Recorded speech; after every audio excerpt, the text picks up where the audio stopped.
My name is Robin Grain. I am a certified divorce mediator, a certified divorce financial analyst, a former divorce attorney, and a divorce mom of 2 well-adjusted adult children. I'm going to explain to you how you can keep the house when you get divorced. When people are going through a divorce, they don't want everything in their lives to change. They want something to stay the same. What is that something? Oftentimes it's staying in the marital residence. As a divorce mediator, lots of my clients have one of them remain in the marital residence, particularly when they have children. Obviously, that is going to allow the kids whose parents are getting divorced to at least have 2 regular items remain steady in their life. 1, they're not getting uprooted from their house. 2, they get to stay in the same school. But how do you do that?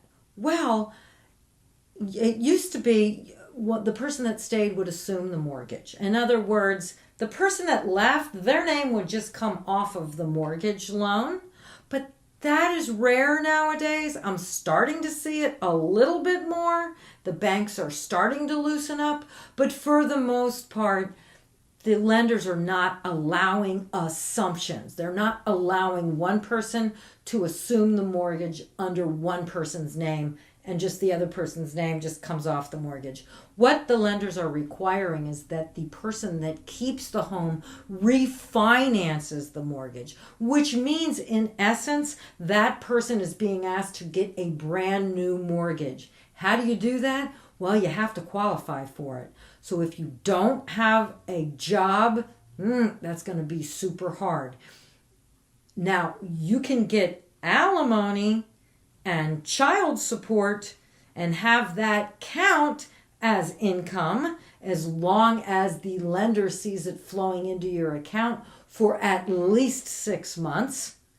But unless it's a lot of alimony and child support, that's not going to be enough. Plus, the lenders also want to see that the person that has a mortgage has their own independent way of making money. So that can be tough. So the third way, so we got the assumption, which is rare. We have the refinance.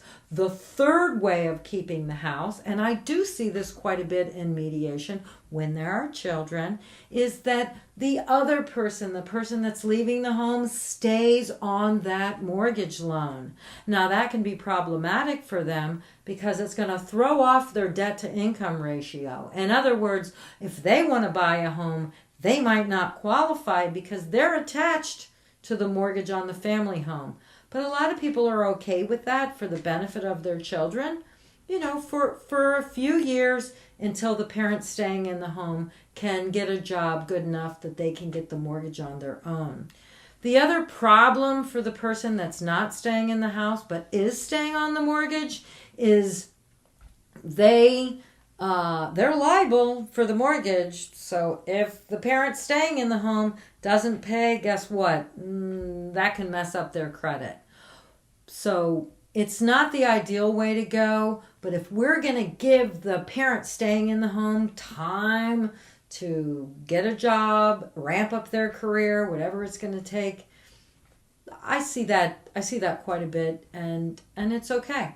We usually put in what I call a plan B, which is that if the parent that's staying in the home doesn't pay the mortgage, the house does have to go up for sale within 30 to 60 days usually. So everybody's got to decide what is the most important matter for them: their credit, their ability to buy another home, keeping the kids in the home, whatever. So if you have any questions, get in touch with me. I'm always happy to talk with people about this. Even though I'm here in Virginia doing Virginia mediations, this is the same all over the country. I am happy to help. Leave a comment down below with your questions, and I try to answer every single one of them as soon as I can. Please remember to subscribe, hit the like button. It really does help my videos to pop up with the YouTube algorithm. Thank you so much.